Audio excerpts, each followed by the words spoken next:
Welcome to KnowledgeCity's course, Coping with Change. Change is inevitable.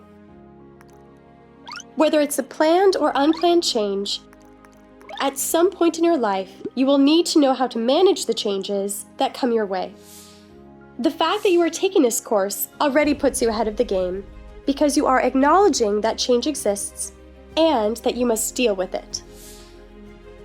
This course is designed to teach you how to address and cope with organizational change. You will learn how your personality, goals, and strengths can help you select the appropriate coping mechanisms that will work best for you. To successfully manage change, you will need a personal, innovative approach to coping with the transition. In this course, we will dig deeper than simply giving you a list of options to choose from.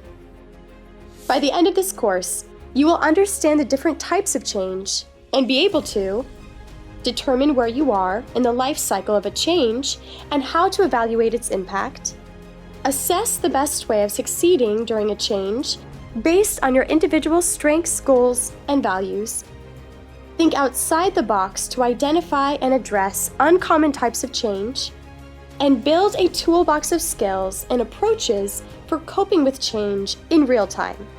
Let's get started.